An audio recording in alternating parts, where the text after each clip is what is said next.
विशाखामितं कृष्णा करुणा सिंधु दीन बंधु जगतपते गोपेश गोपिका कांत राधा कांत नमस्तुते तप्त कांचन गौरांगी राधे वृंदावनेश्वरी वृषभानुसुते देवी प्रणमामि हरिप्रिये वाञ्छाकल्पतरुभ्यश्च कृपा सिन्धुभ्य एव च पतितानां पावनेभ्यो वैष्णवेभ्यो नमो नमः।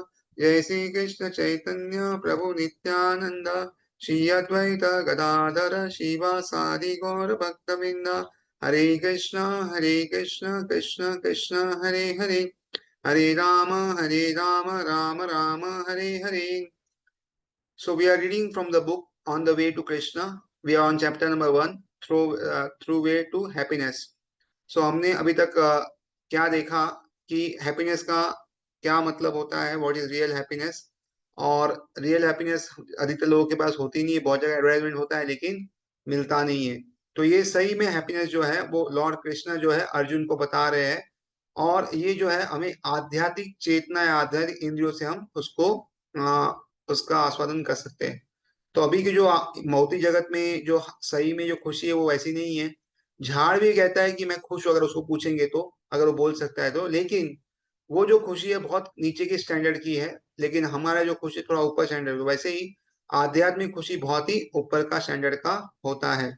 और सुखम क्या होता है, तो in the joyous state one is situated in boundless transcendental happiness and enjoys himself to transcendental senses. तो उस स्थिति में एकदम आनंद में रहते हैं और इंद्रियों के साथ बहुत ही ऐसा आनंद वो मिलता है कि एक बार वो मिल जाए उसके बाद कभी वहां से आप भटकते नहीं हैं. तो बुद्धि का मतलब बताया कि बुद्धि क्या होती है, कैसे लगानी चाहिए. और उसके बाद आगे ये भी बताया गया है. सो हम कौन है, हम आत्मा है, इसके बारे में बताया गया है. और उसके बाद आत्मा का साइज चाहे बहुत छोटा हो लेकिन फिर भी वो है, साइज है, हमको पहले दिखे नहीं. जैसे माइक्रोस्कोप में अगर बिंदु दिखेगा नहीं लेकिन उसका लेंथ और ब्रेथ है, वैसे ही स्पिरिट स्पार्क का, हाँ, अगर आपको पता नहीं चलेगा लेकिन फिर भी उसका साइज है. और वो हमें उसके बारे में समझना चाहिए. और उसके बाद हमने आगे देखा कि किस तरह रमनते योगी अनंते सत्यान चिदात्मनि. योगी जो है वो भी इस आस्वादन को लेना चाहते हैं और इस तरह आपने जो परमात्मा है उसकी तरफ जाते हैं. तो ये कौन सा प्लेजर है, ये हमें पता करना है. और उसके बाद हमने देखा कि किस तरह जब भगवान से आत्मा में, जिसको रासलीला कहते हैं, बिकॉज वो आध्यात्मिक स्तर पे है. तो हमने जो रासलीला सुनी है जो वृंदावन में होती थी या अभी भी होती है कृष्ण और गोपियों की, वो भौतिक स्तर पे नहीं आध्यात्मिक स्तर पे है. और इसलिए हमें ये समझ में आना चाहिए कि हमें बुद्धिमान बन के समझना चाहिए कि हम ये आ, शरणी आत्मा से एक उदाहरण दिया है गन्ने का. तो एक व्यक्ति पूछा है गन्ना कैसा होता है, तो उसने बोला कि ये बम्बू जैसा होता है. तो उसने बम्बू चबाना चालू किया, तो बम्बू से फिर रस तो नहीं आएगा, उसको गन्ना ही चबाना पड़ेगा. तो ये हमने सब देखा है. और फिर हम यहाँ पे रुके थे कल. Upon gaining this he thinks there is no greater gain, being situated in such a position he never shaken in the midst of greatest difficulty. तो एक बार ये मिलने के बाद और कोई आनंद नहीं है, और एक बार यहाँ आने के बाद वो फिर से कभी भी विचलित नहीं होता, चाहे कोई भी समस्या आ जाए. सो ललित प्रभु से मैं विनंती करूंगा आगे का पढ़े और फिर हम आगे उस पर चर्चा करेंगे. Hare Krishna. When one attains that stage, other achievements appear insignificant. In this material world, we are trying to achieve so many things: riches, woman, fame, beauty, knowledge, etc. But as soon as we are situated in Krishna consciousness, we think, oh, no achievement is better than this. तो आज के समय में हम बहुत सारी चीजें पाना चाहते हैं. पैसा पाना चाहते हैं, अच्छी पत्नी या पति, और फिर उसके बाद नाम कमाना चाहते हैं, सुंदरता चाहिए, ज्ञान चाहिए. तो ये सब जो है जब हमें भगवान की भक्ति या भगवान की प्राप्ति होगी, कृष्ण कॉन्शियस की प्राप्ति होगी, तो बहुत तुच्छ लगेगी. आज शायद हमें बहुत ज्यादा लग रही है और बाद में हम सोचेंगे कि इससे अच्छा कुछ भी नहीं है. पढ़िए आगे. Krishna consciousness is so potent that the little taste can save one from the greatest danger. As one began to realize the taste of Krishna consciousness, he began to see other so-called enjoyment and attainment as flat as and tasteless. तो जब कोई कृष्ण भगवान का रस चखता है तो उसको फिर लगता है कि बाकी सारे रस जो है वो बेकार है। और दूसरा, अगर थोड़ा भी रस मिल जाए तो हम जो ग्रेटेस्ट डेंजर से बच सकते हैं। ग्रेटेस्ट डेंजर मतलब मृत्यु का जो भय होता है उससे हम बच सकते हैं। आगे पढ़िए। And if one situated firmly in Krishna consciousness, the greatest danger cannot disturb him. There are so many dangers in life because the material world is a place of danger. We tend to close our eyes to this, and because we are foolish, we try to adjust this danger. We many have many dangerous moments in our lives, but if we are training ourselves in Krishna conscious and preparing ourselves to go to home back to Godhead, we will not care of them. तो कहते हैं कि अगर कोई कृष्णाओं में रहेगा तो कोई भी बड़ा से बड़ा चुनौती, बड़ा से बड़ा खतरा उसे हिला नहीं पाएगा। और बहुत सारे जीवन में हमारे खतरे हैं। पदम पदम यदि विघ्नम, ऐसे कहते हैं कि हर एक कदम पे विपदा है। तो अधिकतर क्या, हम आंखें बंद करते हैं और देखते हैं विपदा नहीं है, या तो एडजस्ट करने की कोशिश करते हैं, समझो ये गोली खाएंगे बुखार आएगा, तो यहाँ पे परेशानी तो ये करनी हो रही, लेकिन ये सब चीजों से कुछ ज्यादा फर्क नहीं पड़ता। और ये सब चीजों में अगर आए तो अगर हम अपने आप को कृष्णा भ्रमण में अपने आप को ट्रेन कर ले अच्छे से, तो क्या होगा, फिर हम आगे भगवत धाम जा सकते हैं और ये सब जो भी चुनौती आती है उसकी हमें परवाह नहीं होगी। आगे बढ़िए। Our attitude will then be danger come and go, so let them happen. It is very difficult to make this kind of adjustment as long as one, if one the materialistic platform and is identifying with the gross body, which is composed of perishable element. But the more one advance in Krishna consciousness, the more he become a free from the bodily designation and this material entanglement. सो बाद में हमारा जो attitude होगा वो क्या होगा, कि खतरे आएंगे और जाएंगे, उसको होने दो, लेकिन मैं अपनी गति की ओर चलता रहूंगा। तो एटीट्यूड मतलब हमारा, क्या बोलेंगे उसको, स्वभाव, या उससे भी ज्यादा कि हमारा उस तरीका जो है सोचने का, वो ऐसा रहेगा कि कुछ भी परेशानी आए लेकिन उसको आने दो, जान दो, हम अपनी जो दृढ़ता है उससे खोएंगे नहीं, हम भक्ति में आगे बढ़ते रहेंगे। और हर एक मुसीबत को एक स्टेप समझेंगे। स्टेप मतलब जैसे हम सीढ़ी चढ़ते हैं ना, तो एक एक पायरी होती है, तो उसको एक पायरी समझेंगे हम भक्ति में आगे बढ़ने की, उससे पीछे नहीं आएंगे। तो इस तरह का जो एडजस्टमेंट होता है जो भौतिक जगत में करते हैं, वो उसका मुख्य कारण है कि हम अपने आप को शरीर मानते हैं और शरीर नश्वर है। लेकिन जैसे हम आगे आगे अपनी चेतना में बढ़ते हैं, भक्ति में बढ़ते हैं, धीरे धीरे ये भौतिक शरीर और उसकी जो उपाधियां है जो हमें मिलती है उससे हम मुक्त होते जाते हैं, और धीरे धीरे इस भौतिक आसक्तियों से हम मुक्त होते हैं। आगे पढ़िए। In Srimad Bhagavatam, the material world is compared to a great ocean. Within this material universe, there are millions and billions of planets floating in space. And we can just imagine how many Atlantic and Pacific Ocean are there. In fact, the whole material universe is like to a great ocean of mercy, as ocean of birth and death. तो हम देखते हैं भागवतम में ये भौतिक जगत को एक बड़े सागर के ऐसे कंपेयर किया गया है। तो ये सागर जो है ये ऐसा है कि मतलब ये भौतिक जगत में ये भौतिक जो billions and billions planets float कर रहे हैं, मतलब बहुत सारे ग्रह इस यूनिवर्स में फ्लोट कर रहे हैं। और ये ऐसा सागर है कि दुखों का सागर है। और ये सागर कौन सा है, ये जन्म और मृत्यु का सागर है। और इस सागर को अगर पार करना है तो एक बहुत बड़े नौका की जरूरत है, एक मजबूत नौका की जरूरत है। और ये जो मजबूत नौका है ये भगवान के कमल चरण है जो हमें प्राप्त करके इससे हम जो जन्म मृत्यु के सागर है उससे तर के जा सकते हैं। आगे बढ़िए। In order to cross the great ocean of nescience, a strong boat is needed, and that strong boat is the lotus feet of Krishna. We should immediately get aboard the boat. We should not hesitate, thinking that Krishna feet are very small. तो जैसे note में boat मिलती है भगवान के कमल चरणों की, हमें क्या करना चाहिए? उस पर चढ़ जाना चाहिए। ऐसा सोचना नहीं चाहिए कि भगवान के चरण कमल बहुत छोटे हैं। आगे पढ़िए। The whole universe is simply reciting on resting. his leg, तो ये resting, पूरा जो resting on ब्रह्मांड his है leg.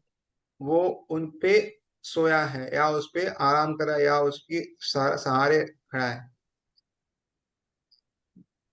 On one who take shelter of his feet, it is said that the material universe is no more significant than a puddle of water found in the impression of a calf's hoofprint. hoof print. Calf hoof print. There is a certainly no difficulty in crossing over the such small puddle. तो ये जो पूरा ब्रह्मांड है, जो जिसको हम कहते हैं कि पूरा ये सागर जैसा है, तो ये कैसा है? ये इतना छोटा बन जाता है जब हम भगवान के चरण कमलों की शरण लेते हैं।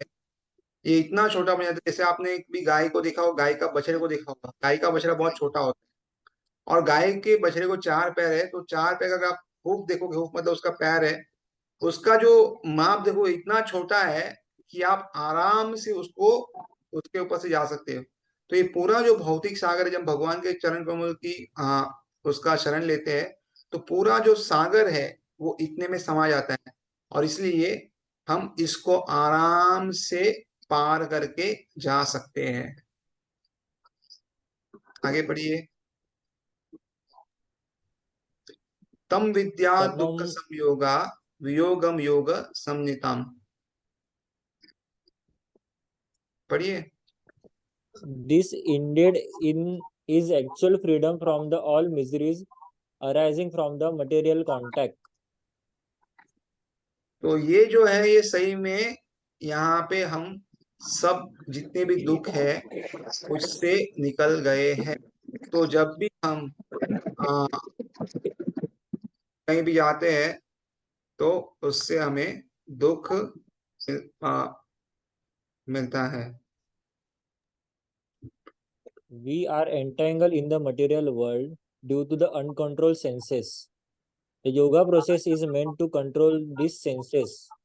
If somehow we can manage to control the senses, we can turn our face to our actual spiritual happiness and make our life successful.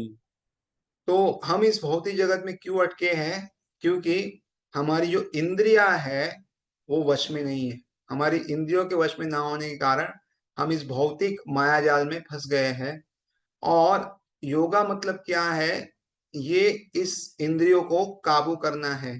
तो किस तरह भी अगर हम इंद्रियों को काबू कर सकते हैं तो हम सही में जो सही में आध्यात्मिक खुशी है उसकी ओर अपना चेहरा कर सकते हैं और अपना जीवन जो है वो यशस्वी कर सकते हैं। तो अगर आप देखेंगे नेक्टर ऑफ इंस्ट्रक्शन में पहला वर्ष दिया है, वाचो वेगम मनसा क्रोध वेगम जीवा वेगम उदरपस्थ वेगम एतान वेगान में विशेष धीरज सर्वात अभिमान पृथ्वी स्यात्। तो नेक्टर ऑफ इंस्ट्रक्शन में रूप गोस्वामी पहले ये सब इंद्रियों को काबू करने के लिए कहते हैं, और उसमें भी सबसे खतरनाक है जीवा। तो जीवा को सबसे पहले कंट्रोल करना है, और जीवा को कंट्रोल करने का दो तरीका है। एक तो जीवा से प्रसादम का ग्रहण करे, और दूसरा निरंतर भगवान का नाम जप करे, और इससे ये संभव हो सकता है। तो जितना हम प्रजल्प कम करेंगे, बाकी विषयों के बारे में कम बोलेंगे, उतने ही अपनी इंद्रिया जो है वो बहुत ही ज्यादा शुद्ध होती जाएगी, और इस तरह हम सही में आध्यात्मिक खुशी का आनंद ले सकते हैं। और इसके विपरीत अगर प्रजल्प ज्यादा करेंगे तो अपराध होगा, क्योंकि हर एक प्रजल्प जो होता है ना, जो भी हम करते हैं आजीवन में, अंतिम में क्या होता है, वो कहीं ना किसी भक्ति निंदा में लग जाता है, और उसके बाद क्या होता है, हम आध्यात्मिक जो खुशी है वहां तक नहीं पहुंच सकते। इसलिए अगर आज के क्लास में कुछ सही में कुछ करना जैसा है, तो एक नोटिस करना है, हम दिन में कितना बोलते हैं, किसके बारे में बोलते हैं, उस पर हमें ध्यान रखना चाहिए। अगर जो भी हम बोलते हैं वो कोई भी कार्य के लिए उपयोगी नहीं है, तो उससे अच्छा हम भगवान का नाम ले, वो अच्छा है। किसी की निंदा तो बिल्कुल ना करे, और अगर गलती से अगर आदतवश हो जाए तो क्षमा मांगे, और जहां तक हो सके जितना कार्य है उतना ही बोले, और जब जो समय बचता है उसको भगवान के नाम बोलने में लगाए, तो हमें लाभ होगा। तो आगे श्लोक आता है, स निश्चयेन योक्तव्य योग अनिर्विण्ण चेतसा संकल्प प्रभवान कामास त्वक्ता सर्वम अशेषता मनसेवेन्द्रिय ग्रामं विनियम्य समन्तता शनैः शनैः उपरमयत् बुद्धया धृति गृह्यता आत्म संस्थामन कृत्वा न किंचित अपि चिन्तयेत् यतो यतो निश्चलति मनश्चञ्चलम् अस्थिरं ततस्ततो नियमयेतात् आत्मनि एव वशं नयेत्। One should engage oneself in the practice of yoga with undeviating determination of and faith। तो जब हम भक्ति की शुरुआत करते हैं, भक्ति करते हैं, तो हमारी श्रद्धा कैसी होती है, वो अनडिविएट, मतलब कहीं यहाँ यहाँ यहाँ भटक नहीं चाहिए, और दृढ़ता से करनी है। हमें भरोसा होना चाहिए कि हम जो भगवान का नाम ले रहे हैं, इससे अवश्य इसी जन्म में भगवत धाम जाएंगे। ऐसी दृढ़ता और श्रद्धा के साथ भक्ति करनी चाहिए। One should abandon without exception all material desires born of false ego and thus control the senses on all sides by the mind। तो धीरे धीरे क्या करना चाहिए, हमारी जो भी इच्छाएं है, जो भौतिक इच्छाएं हैं, जो हमारे अहंकार वश, हमारे मिथ्या अहंकार वश जो जागृत होती है, उसे कंट्रोल करके, उसको नियमित करके उसे खत्म करना चाहिए। और जो हमारी इंद्रियों है उसको सब जगह से मन से बांधना चाहिए। तो इस तरह हम जब कार्य करते हैं, तो gradually step by step with full conviction one should become situated in trance by means of intelligence. तो इस तरह एक एक पद्धति, एक एक कदम से हम क्या करेंगे, धीरे धीरे हम उस अपनी बुद्धि से उस जो स्तर है उसमें हम आ जाएंगे। तो देखो, भक्ति करने में अगर आप कोई बोलेंगे कि बहुत समय नहीं है, ये नहीं, तो ज्यादा समय की जरूरत नहीं है। सही दिशा में एक एक कदम निकालना है। अधिकतर जो भक्त है वो क्यों अटक जाते हैं या क्यों भटक जाते हैं कि गलत दिशा में बहुत तेजी जाते हैं। तो हमें तेजी से जाने की कोई जरूरत नहीं है, लेकिन दिशा सही होनी चाहिए। उसके बाद एक एक कदम भी आगे बढ़ते रहेंगे, तो भी बहुत जल्दी हम अपने जो राह है वहां पे पहुंच जाएंगे। One should become situated in trance by means of intelligence, and thus the mind should be fixed on the self alone and should think of nothing else। तो जब हम इस तरह अपनी बुद्धि से इस स्थिति में पहुंच जाएंगे, तो हमारा जो मन है वो खुद पे लगना चाहिए, और उसके अलावा किसी और के बारे में नहीं सोचना चाहिए। From whatever and wherever the mind wanders due to its flickering and unsteady nature। तो मन का काम क्या है, भटकना। मन का काम क्या है, घूमना। मन का काम ही है कि आपको पूरी दुनिया घुमाना। लेकिन हमारा काम क्या है, जहां जहां वो मन भागता है, धीरे धीरे उसको वापस लेके आओ। One must suddenly withdraw it and back it under the control of the self. तो हमेशा जो मन भागता है वो धीरे धीरे वापस लाना है, धीरे धीरे वापस लाना है। और इसलिए बहुत लोग जब बोलते हैं कि मन नहीं लगता, तो मन नहीं लगता मतलब क्या है, अगर मन को आप लगाओगे तो थोड़ी लग जाएगा। अगर मन भागता है तो उसको अभ्यास से वापस लेने की जरूरत है। जिस तरह अगर बच्चा है, बच्चा अगर स्कूल में जाता है तो बोले बच्चे को स्कूल जाना नहीं है, तो हम क्या करते हैं, जबरदस्ती स्कूल में भेजते हैं। ऐसा नहीं कि कल से स्कूल मत जाना। अगर वो स्कूल जाएगा ही नहीं तो उसको कभी इच्छा नहीं होगी वापस स्कूल जाने की। उसी तरह अगर मन लगता नहीं, तो इसका मतलब ये नहीं कि जपा छोड़ दे या अच्छे से ना करे। इसका मतलब है और उससे जपा करवाए, ताकि मन धीरे धीरे लग जाए। The mind is always disturbed, it is going sometimes this way and sometimes that way। हमारा जो मन है हमेशा कोई ना कोई कारण से दुखी रहेगा, विचलित रहेगा। कभी इस दिशा में जाएगा, कभी उस दिशा में जाएगा। एक बहुत अच्छा उदाहरण है, समझो किसी को डायबिटीज हो, तो पहले मन कहेगा खा ले, खा ले, क्या फर्क पड़ता है, डॉक्टर ने देखा नहीं, और इसके बाद एक गोली खा लेंगे, क्या समझ में आता है, इतना अच्छा प्रसाद बना है, महाप्रसाद मिल रहा है, वापिस नहीं मिलेगा तो खा लो, तो खा लेते हैं। और खाने वाले, देखा बहुत है ना, मत खाना, मत खाना बहुत है ना, अभी जा डॉक्टर के पास जा, अभी सहन कर, इंजेक्शन ले। तो इस तरह मन क्या है, हमें फुटबॉल की तरह यहाँ से भी मारेगा, यहाँ से भी मारेगा, यहाँ से भी मारेगा, यहाँ से मारेगा। तो इसीलिए हमें धीरे धीरे क्या करना चाहिए, इस भक्ति योग का प्रैक्टिस करके इस मन को भक्ति में लगाना चाहिए। The mind stress from Krishna conscious to so many external objects because from time immemorial life after life this has been our practice. तो ये मन जो हमारा यहाँ वहाँ क्यों भागता है, क्योंकि जन्मों जन्मों से ये आदत बनी ही है, और कब से पता नहीं है, इतने जन्मों से है कि पता नहीं है। Due to this, there may be great difficulty in the beginning when one tries to fix his mind in Krishna conscious, but these difficulties can all be overcome. तो शुरुआत में मुश्किल होगी, नहीं होगी ऐसा नहीं लिखा, होगी, जब हम मन को लगाएंगे कृष्ण भावन में। लेकिन भगवान आश्वासन दे रहे हैं कि ये जितनी भी मुश्किलें हो रही है, हम उसको प्रैक्टिस के माध्यम से उसको ओवरकम कर सकते हैं, उसके ऊपर जा सकते हैं। It is because the mind is agitated and not fixed in Krishna that it goes from one thought to another. तो मन हमारा विचलित है, और उससे क्या है, कृष्ण में अभी तक वो दृढ़ संकल्प लेके बैठा नहीं है, इसलिए यहां से वहां भागता है। For instance when we are engage in work, memories of events that happened 10, 20, 30 or 40 years ago may suddenly come to our mind for no apparent reason. तो कभी कभी हम काम करते हैं, कभी कभी जब करते हैं, तो क्या होता है, कोई कोई कार्य जो 20, 30, 40, 50 साल पहले भी किया होगा ना, अचानक वो सामने आ जाएगा। तो ये क्यों आता है, किस लिए आता है पता नहीं, लेकिन आ जाता है। This thoughts come from our subconscious and because they are always rising the mind is always agitated. तो ये हमारे जो सबकॉन्शियस माइंड से, एक होता है चेतन मन और एक अचेतन जो अंदर का मन है जो पावरफुल है, उसमें से आता रहता है, और ये कहीं भी आता है, इसलिए हमारा मन जो है हमेशा विचलित रहता है। जैसे if we agitate a lake और a pond, all the mud from the bottom comes to the surface. तो कभी कभी हम देखते हैं कि अगर कोई लेक हो, लेक या पॉन्ड हो, उसमें कोई पत्थर फेंके या कुछ फेंक दो, तो क्या होता है, उसको थोड़ा हिल जाता है, उससे सब मिट्टी ऊपर आती है। तो क्या करना चाहिए, अगर समझो हमारा कुछ घूम जाए, अंदर चाबी गिर जाए, कुछ घूम जाए, तो क्या करना चाहिए, अंदर जाके ढूंढना नहीं है, अगर ढूंढेंगे तो और मिट्टी ऊपर आएगी और वापस गंद खराब होगा। थोड़ी देर शांति से पीछे बैठ जाना चाहिए, अपने आप मिट्टी नीचे सेटल हो जाएगी और ऊपर का पानी शुद्ध दिखेगा, तब पता लगेगा कि कहाँ कुछ वस्तु गिरी है।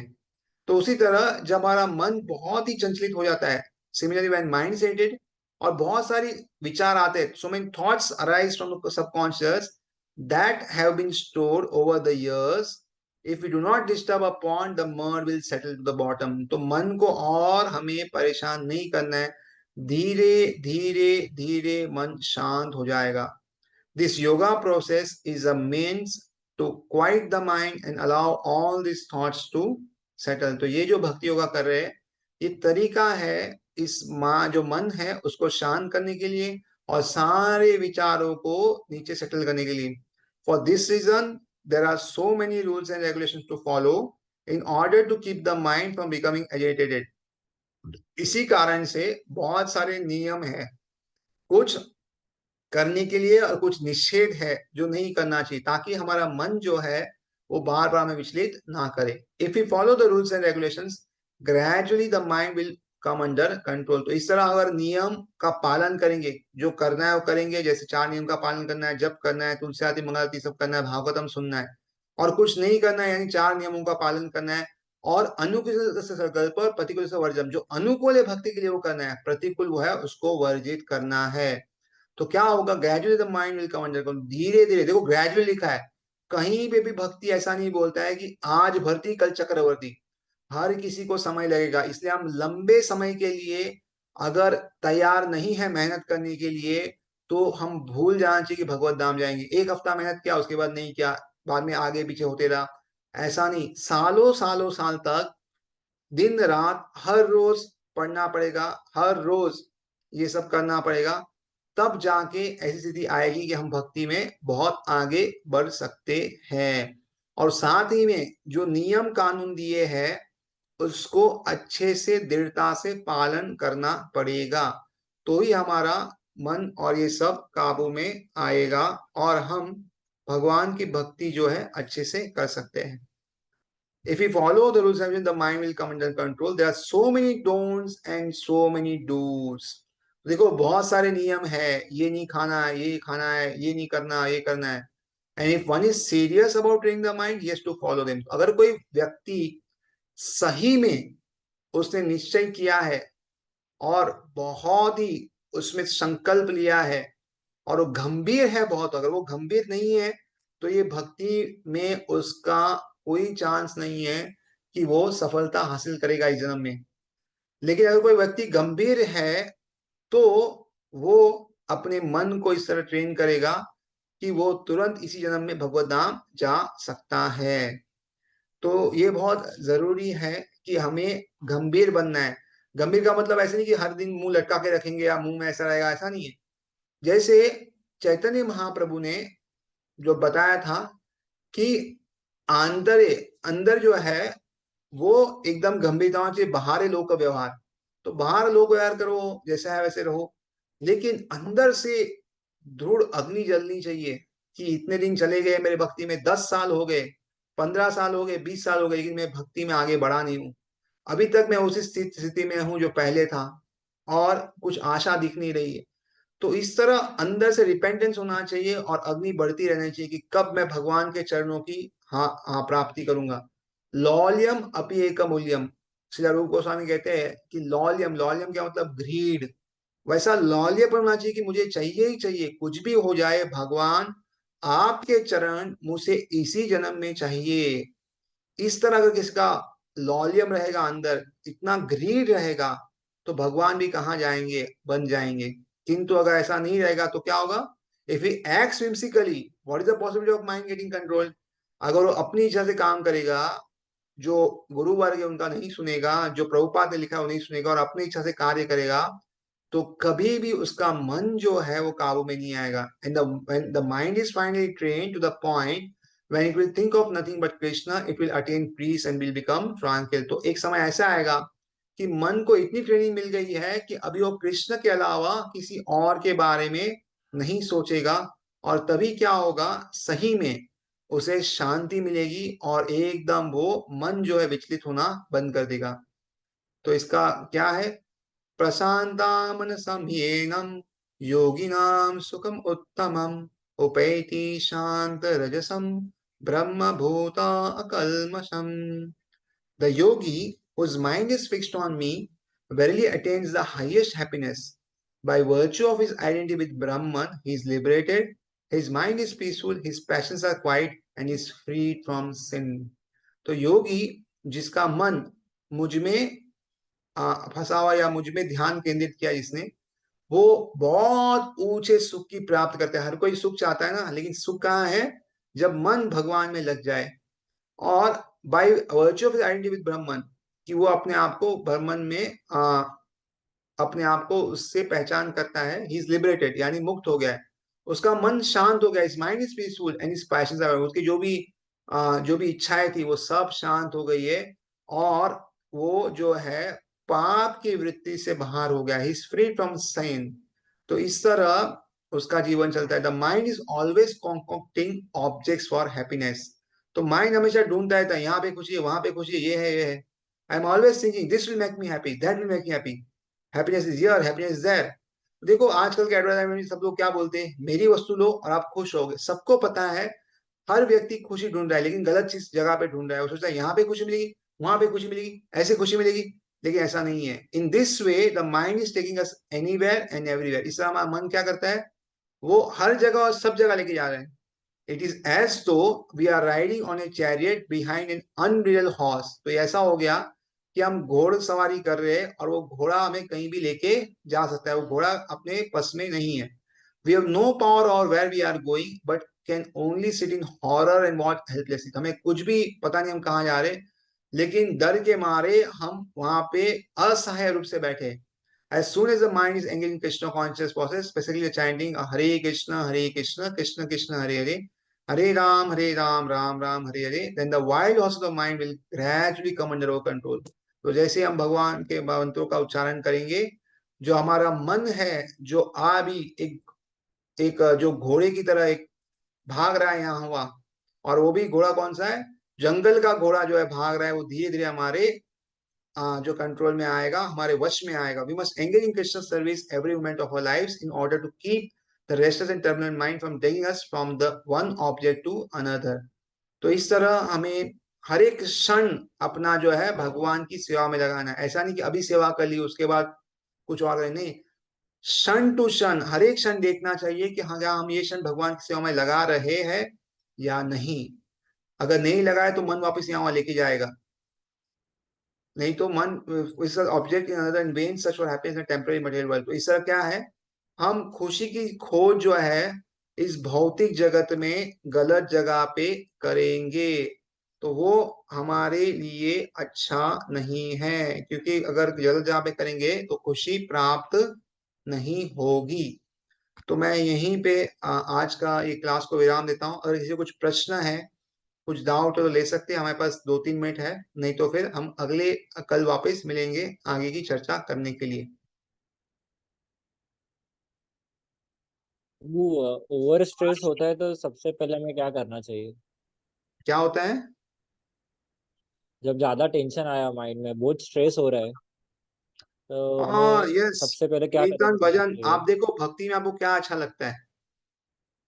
आपको भक्ति में कुछ तो अच्छा लगता हो, कीर्तन अच्छा लगता होगा, या कोई तो ऐसी चीज होगी जो आपको अच्छा लगता होगा ना।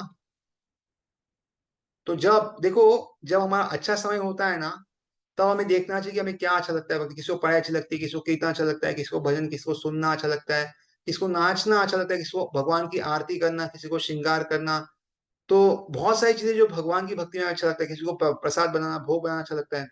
तो ये हमें पता होना चाहिए कौन सी चीज अच्छी लगती है। और जब जब हमारा मन विचलित हो, हम बहुत ही खराब स्थिति में हो, तो उस चीज का सहारा लेने से जो समय हमें सबसे अच्छी लगे, बहुत जल्दी हम उस स्थिति से बाहर आ जाएंगे और अपनी भक्ति की शुरुआत वापस अच्छे से हो सकती है। और अगर कुछ समझ में ना आए, तो सबसे अच्छा है किसी भक्त का सहारा लो, जिसपे हमें पूरा भरोसा है कि ये भक्त मुझे जज नहीं करेगा या मेरे बारे में ऐसा ऐसा नहीं करेगा, लेकिन मेरी हर समय मदद करेगा। ऐसा कोई भक्त को साथ में रखो, तो उसकी आप अगर आप हेल्प लेते रहोगे, तो एक समय आएगा जब हम निकल जाएंगे। ठीक है। यस सर, यस, हरी बोल। हरे कृष्ण। यस, और कोई किसी को बोलना है? मोनिका माता जी, सूरज प्रभु, और कौन है, त्रिविक्रम प्रभु, अविनाश प्रभु, कुछ है आपके पास? अगले 1-1.5 मिनट है, नहीं तो हम इसको विराम देंगे।